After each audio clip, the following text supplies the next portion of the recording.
Good afternoon, everyone.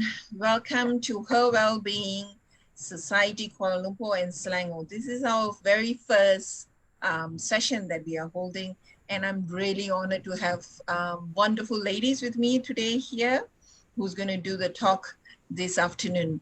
And firstly, I would like to, I know we have missed the Women's Month, where, we appreciated most of women's givings and carings in last month. And now this month, it's already held World Health Day. So in conjunction of both these events, I thought that maybe I can bring some of my friends who are also experts in their field to talk about a very sensitive issue. I think the reason why I call it sensitive is because I realize as I am going through this period of time that a lot of women around me who have gone through it or who have faced premenopausal issues were now just suddenly telling me, oh yeah, I've been through that, done that, all is gone and well for the last 2 years or maybe in the last 5 years. And I was like, really? Why didn't you tell me that you were going through this? Because it seems like a very alien life that I'm living right now. It's not me anymore. My body has transitioned.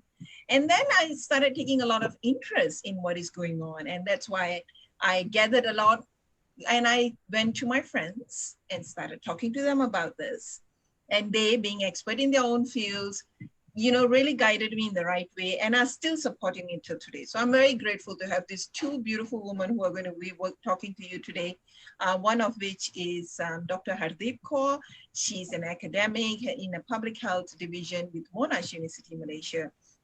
I've just recently known Dr. Hardeep, but I know she has a very beautiful heart. I reached out to her once and for help for a community event, and she immediately jumped to it. So since then, I have really great respect for her, and I'm really keen to introduce her today to you, where she's going to talk a little bit about her experience and her PhD journey, which she did on premenopausal issues. Yeah. So without further ado, I'm going to allow Dr. Hardeep to be the host on this session so she can start her talk. All right, just give me a minute. Go ahead, Dr. Hardeep.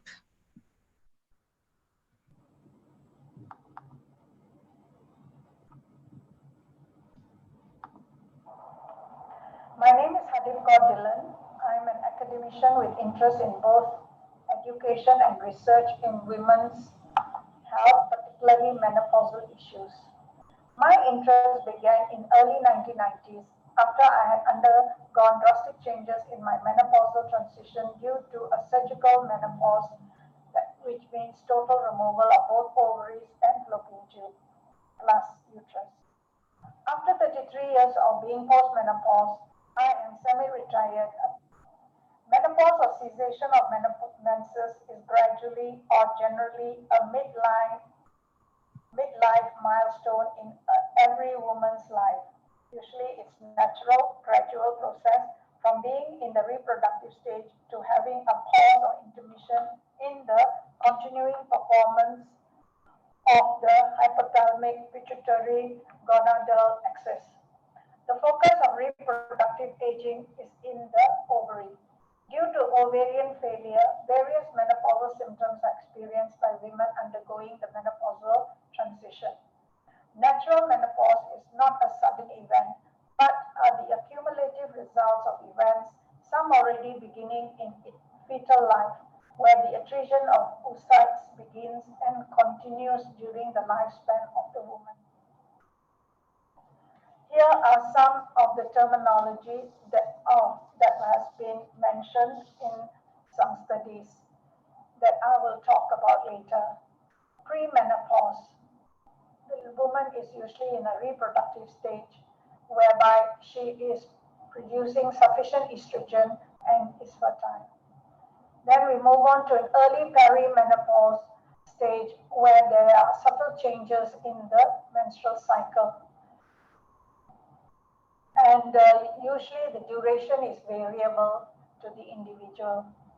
Then the woman moves to the late perimenopausal stage and the transition.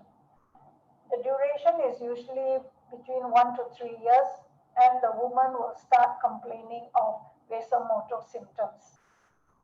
And her periods also become irregular, the duration increases, and the cycles are erratic.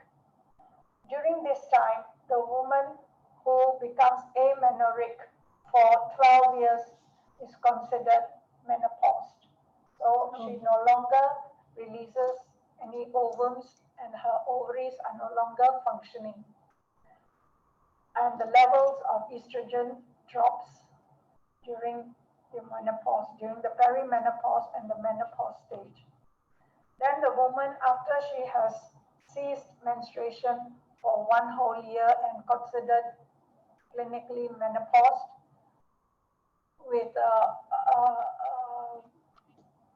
estrogen levels dropping, uh, the woman would be considered to be in early postmenopausal stage.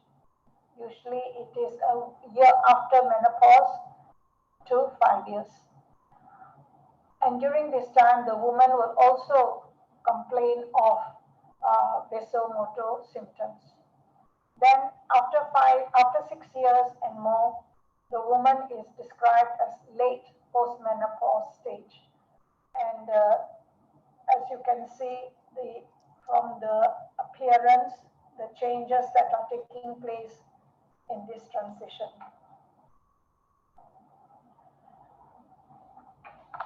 So the importance of the hypothalamic pituitary gonadal axis.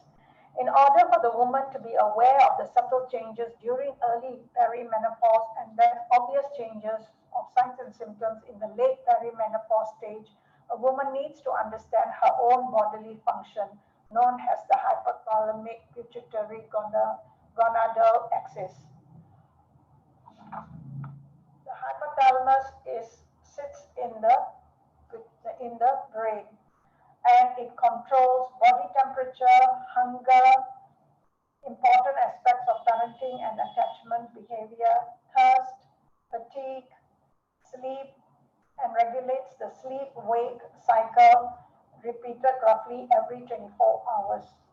Furthermore, this axis also controls development, reproduction, and the aging in humans.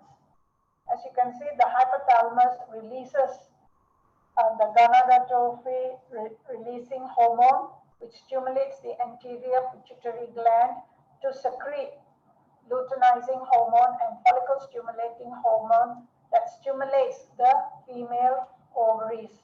And the female ovaries will then produce estradiol or progesterone, which are the sex hormones that maintains the woman's fertility. This is an ongoing, continuous cycle which is orchestrated by the hypothalamus.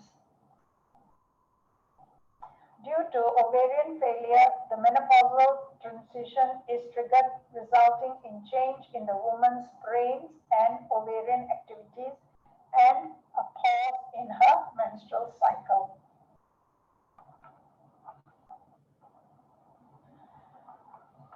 This slide shows various research studies mainly done in USA. One is SWAN, Study of Women's Health Across the Nation. The other one, WISE, the Women's Ischemia Syndrome Evaluation, and STRAW, which was first introduced in 2001, and later with additional research, they have added a plus 10 stage to it. All these three menopausal transitional classification research has shown an important tool. It indicates that classification of menopausal status is important for epidemiological and clinical research studies of midlife women, particularly for studies of menopausal symptoms, aging, and the role of the reproductive hormones in various diseases. This study was done by Johnston in 2006. Menopausal status classification is also important to clinicians in treating midlife women. Healthcare professionals need to be able to identify perimenopausal women in order to counsel them on ways to reduce their risk for chronic diseases such as osteoporosis and heart disease, and to provide treatment options for menopausal symptoms such as hot flushes, night sweats, and urogenital atrophy.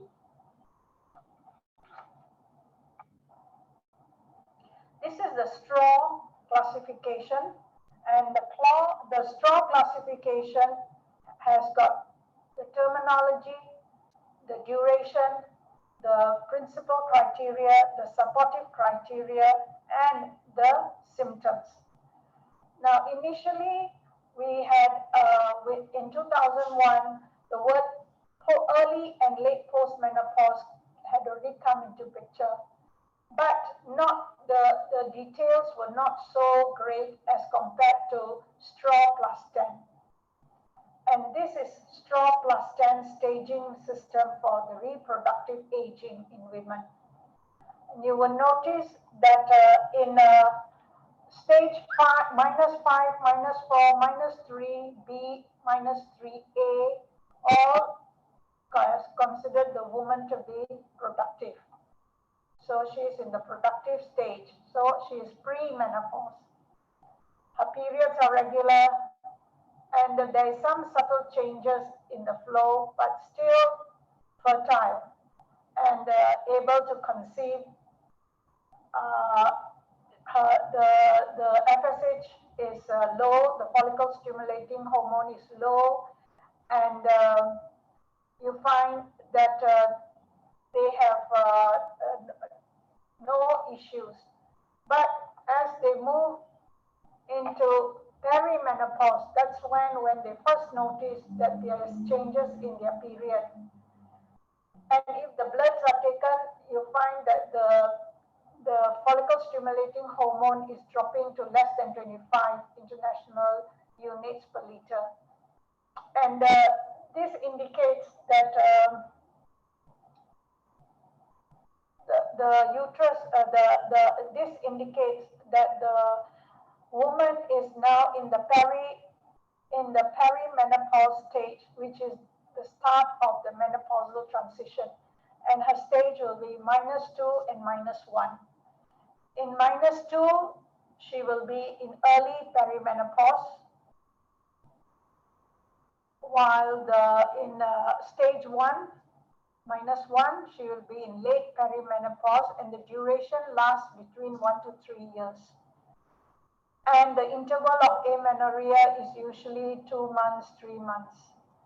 And once she moves in, when she finally has her last period, it has to be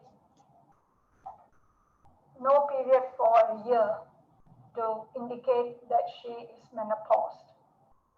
And then she will move into the +1A, which is early menopause, early postmenopause, and early postmenopause has got +1A, +1B, and +1C. So +1A means that she is had no period for 1 year, and she is now in the first year of postmenopause. And +1C means that she has been in postmenopause for 3 to 6 years. And late menopause is the final stage +2, which means that she is menopause more than 6 years. So this classification is great staging tool for the researchers as well as for the clinicians. In my study, the women were postmenopausal, and it was conducted in Kelantan and Selangor. The Kelantan study showed women, it was a cross-sectional study, so the women who complained of night sweat was 53%, headaches 49.4%, sleeping problems 45.1%, hot flushes 44.7%. So you could deduce that these were vasomotor symptoms, and the women may have been in their late perimenopause. They were definitely in early postmenopause. And the vaginal discomfort, the stress incontinence, these are signs of urogenital symptoms, and it would be late postmenopause women given complaining of these symptoms. In the publication done in Selangor 2019, night sweat was 23.3 and hot flushes was 17.5%. Again, it would indicate these women would be in early postmenopause, whereas or perimenopause, whereas the vaginal dryness, the avoiding of intimacy, the altered libido, urine leak, 14%. These are all urogenital symptoms.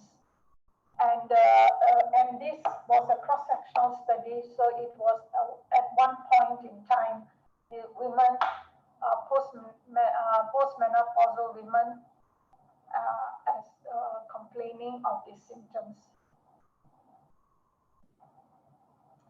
The poem that I would describe about the menopausal experience in Kelantanese women was written by a clinician. Within a lifespan, a young person grows old. Black hair gradually becomes gray. The supple and firm skin begins to dry and wrinkle. Eyesight, which was sharp with time, has begun to blur. Menopause, however, is not to be viewed as a hindrance. Women with time move from menarche to menopause. Within the home, the grandchildren will benefit from all the care and love reaped from lifetime experiences of the middle-aged matured woman, which were acquired during her youth. Within the community, with raised social status, she will lead discussion and youth will seek her advice. Menopause should be embraced with happiness and radiance. And this was a poetry that I received in 2005. So the take-home message is those in the late perimenopause stage as well as early postmenopause, first seek out family menopausal history, find out the experiences of the mother, grandmother, aunties, both maternal and paternal. Observe and be aware of changes in the menstrual cycle. Ovulation may occur and you can avoid unplanned pregnancies. Recognize vasomotor symptoms, mood swings, or reduced sexual function, and be aware where to get counseling, appropriate counseling and advice and treatment from clinicians. In early postmenopause, you have to continue with your health screening, healthy eating, positive mindset, physical activities to maintain your muscles and bones, grooming and skincare, and continuous support from family, neighbors, workplace colleagues, religious centers, and NGOs. With that, I conclude my talk. Thank you very much. These are my references. Thank you. Can you make me the host again, please? Just a minute. Huh? Yep. Oh, wait just a minute. I'll just close. You seem to have disappeared at the back. Just a minute. No problem. Take your time. Okay. Stop sharing. Okay, here we are. Are you the host now? Not yet? Not yet, yeah. Here we are. Yes. Thank you. Yep, that's me again. All right, thank you so much for that talk. It was really informative. And I just wanted to, I like the fact that you touched on the fact that we need to celebrate this. And like a lot of men, you know, who go through midlife crisis, there's a lot of talk about it. People discuss that openly sometimes, and it's sometimes evidently in front of us as well. And but as women, you know, like I said initially, we don't really talk about it. So it's really nice to hear that you were saying we need to start celebrating this. It's nothing to be a fear of, that you know you're getting old. Actually, getting old is just another stage in your life. Wouldn't you agree? Yes, definitely. Yes. Age is just a number. Yeah, true. And if we keep ourselves healthy, if we maintain ourselves, in regardless which stage we are, we should be able to live a better quality of life, yeah, overall. And we have seen that a lot of women nowadays, they start to see, or, you know, they start to measure midlife between the age of 40 to 65. So it depends on how active you are. It depends on how soon your menopausal symptom starts. But we know for a fact that premenopausal symptoms starts at least about 4 or 5 years before the actual symptoms come in. Isn't that Yes, right, Doctor? that's correct. Now, what I have found out when I was doing my study is that women as young as 35 became menopause. That means 12 months they did not have a period. 35, and we had a range going up to 60. There were women respondents in the study who had menopause only at 60, but the medium range, the medium was 49.9 to 50 years, similar to international studies. Yes, That's so true. it is Yeah. varied. Yes, it does vary in life. And I think it's very closely related to what we are feeling around us with our family. I think it hits a lot to women, especially when they're transitioning to this period of empty nest syndrome. You know, first she dedicates her life to getting to know herself, and then she's married, she's settling in, and then she transitions into motherhood. Now, motherhood overwhelms women a lot, and they're pretty engaged in that lifestyle. And then when she starts to feel these premenopausal symptoms, unfortunately, it's very closely related to when the children don't need you anymore. And then you really start to feel like, oh, you know, like age is really catching up. I don't have anyone to talk to. You know, even the children don't have time for us anymore. So I think this is the time when we want to reconnect, and with our friends, you know, with our social network that can help us transition through this difficult time. And, Definitely. you know, and talk about the feelings that we are going through, you know, like I was discussing this. I remember having luncheon with you one day and I was telling you that how rare it was for me to hear women talk about premenopausal. And now suddenly my friends are, that's the only thing you're talking about. I say, yeah, because I do not get to hear it. I don't get to hear how people are experiencing it. All women go through it, we know that, but everyone has very different experience. Wouldn't you agree, Dr. Hartik? Definitely. I think you have touched on a very vital aspect, the support system. When we are growing up, the stress is career, and we seem to want to focus and go for our career. And of course, we do find partners, and we do get married and settle down, have children. But those women who have a career, they can balance it out with children. And when the time comes for the children to leave the house, for further studies or whatever, the woman still has something else to engage her and and her time is well used. Those women who have given up their careers to look after the children totally, and then they continue to spend all their time with the children with no hobbies, no connection with their old colleagues and friends, no maybe a weekly outing with just her time with her support system. All these are very vital, important support to help you go through that so-called emptiness syndrome, which is actually coined from the West. If you ask an ordinary woman at home, she would know what you're talking about, because Yes. her life is, she's got her children, now she's going to move on when her grandchildren come along. So she's forever saying, when are you getting married, to the children, so that I can have time with my grandchildren, because she thinks that while she's young, in her 50s, 60s, she would want to give the best to her grandchildren, the knowledge that she has acquired.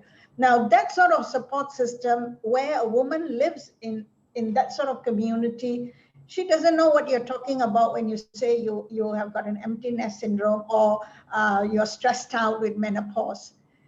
And in my Yes. study, there were women who found that they had period one day and the next day there was no more period. They didn't have Mhm. to wait for 12 months. It just stopped. And Mm. like I said, what goes on in the brains, the hypothalamus, the pituitary gland, and how it influences the ovary.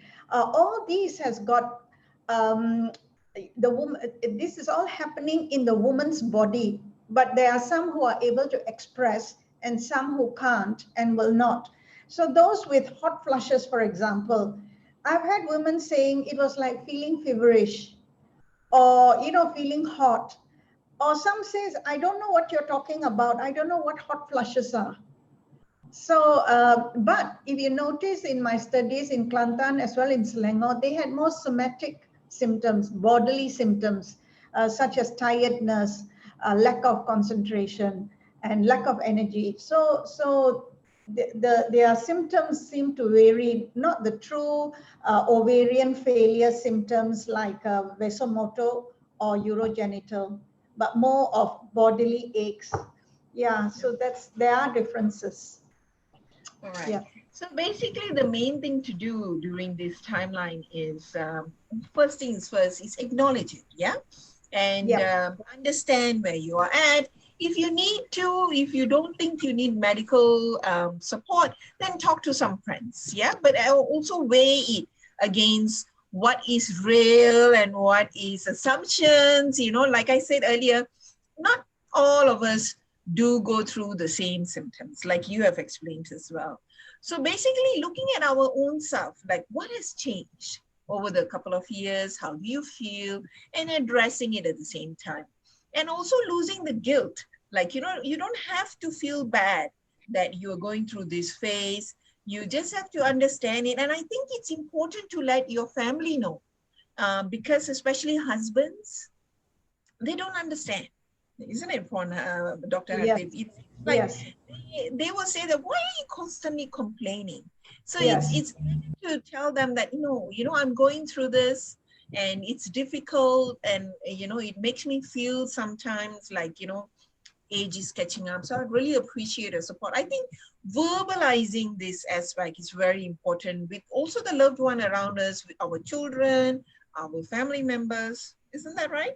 Yes. What has happened is, I think it's also the cultural consideration in society. Women do not talk openly about these matters because they consider it ill-mannered, poor etiquette if these are openly discussed. And so there is a veil of silence, and women will not openly talk. Even the parents, the mother will not talk to the daughter because of generation, and certain things are kept in secret, so that there's respect, the respect for the elderly is not diminished. However, I think this is also a myth, because if women do not express and do not share their thoughts and of what is happening to them, they might appear to be like what I described in the slide, a cactus, Mhm. snappy, keeping distance, hot-tempered, easily irritable. Actually, what's happening is her hypothalamus or pituitary gland is producing all this, and the follicle stimulating hormone is going up, and the estrogen is going down and down. All this is happening in her mind and in her brain and body. But Yeah. unless she expresses it, she is going to express it in her behavior. which can cause problems, marital problems, as well as children distancing themselves from their mother because they just don't understand her at all. That's true. Yes, yes, and yeah. Yeah, good. Yes, so it is actually good to talk about it and then focus a little bit on the positivity in your life. I mean, obviously at this time around, like what you have mentioned earlier, I feel fatigue. I feel, constantly tired. Sometimes in the night, I go to bed like 9 o'clock, which is very rare for me. I don't go to bed that early, but nowadays I just feel too tired. So it's okay, but at the same time, let's focus on the positive as well. I mean, I've come so far, what you have achieved so far. You have a family, you have a beautiful family. So this is the time to, like you said, connect back with your social network. And most importantly of all, is try to focus on you. Won't you agree? It's about time that you take care of yourself, rather Yes. than everyone else around you.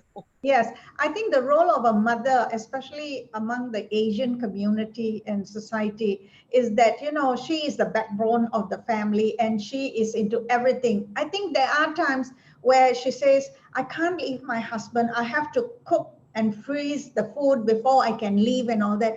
Well, you have created this situation for yourself. You think this is being loving and caring in the family, but look at how your children are responding to you. Your husband will say, I need time. He takes his whatever hobbies he has got or friends he has got. The man has friends. But have you noticed how the woman, once she gets married, she's so engrossed in her family, she forgets her old friends, she forgets her family members, she is more involved in her in laws' family, and she has isolated herself. And then Mm, when there it comes a time when the husband is not there for her, when the children are not there for her, and she has lost the links with her old friends, then what has she got? I mean, yes, some will say, okay, we have grown old and we shall go and pray, and we will improve on or focus more on the spirituality aspect. But please, there is the emotional, psychological, the mind, the body. So there is a holistic approach that you need to have, and not just focus on one aspect in the life. That's the message I have to say. That be positive, yes, and religion is very important, as well as friendship, relationships, all this, where you as a human being are in contact with other human beings. If you've noticed, the COVID epidemic has taught us a lot, and one mm. of the thing is how isolated a person can get. So no man is an island. That's true. That's true. Thank you so much, Dr. Arti, for taking your time this afternoon, spending it with us. I just want to conclude this session by saying, few things, few pointers to take away. Number one is acknowledge where you are at.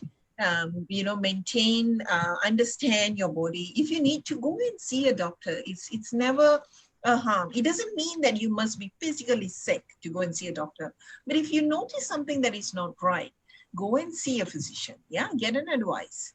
And then do a self-assessment. What works for you? What doesn't work? What are you able to do these days compared to what you were doing many, many years ago? Okay. Um, Lose the guilt. Don't feel guilty about anything. Don't think that, I'm not performing at my level now, and therefore I'm no longer useful. You are always you. You are a very important individual. So always keep that in mind. Yeah. And then also look at your positives. Yes, sorry. Go ahead, Dr. Arthik.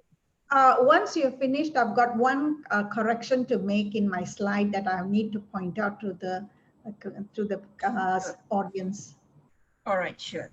And then is also keep a diary for yourself. Look positively to what are the positive things in your life and how to address some of the negativity around you. Look at what you can do, touch base with everyone. And then obviously the most important thing above everything else is try to look after yourself. Your Yes. health must be a priority. Yeah. And then tap into your sisterhood, whoever that may be. yeah, your friends, someone that you have lost contact with, touch base with them again, see where they're at, and have all this positive conversation. Even the negative ones, just discuss it, let them know, and even let them share those feelings with you. Okay. Right now, I would like to conclude this session, but we also have wonderful talks by Dr. Satwinder Kaur, who is a nutritionist from UCSI, and Dr. Ann Jamaluddin, who is a counselor who will be up right after this session. Dr. Hardeep, you wanted to say some final words? Just to say thank you very much. I've enjoyed the session, and I find that whatever I've shared with you, these are some of the things that I came across in my clinical research experiences as well as a clinician. And I would also like to make a correction that in one of my slides, when I said menopause, it should be 12 months when the woman has no menses for 12 months, not 12 years. That was an error. Put it down to my age. No, Menopausal, you can you know, we you can understand. make errors. Once again, So thank you, so Dr. so Hardeep. just to say, definition of Okay, a menopause is 12 months of no period, no menses. Thank you that's very right. much. Thank you. Really appreciate your time. Bye-bye for now. Bye.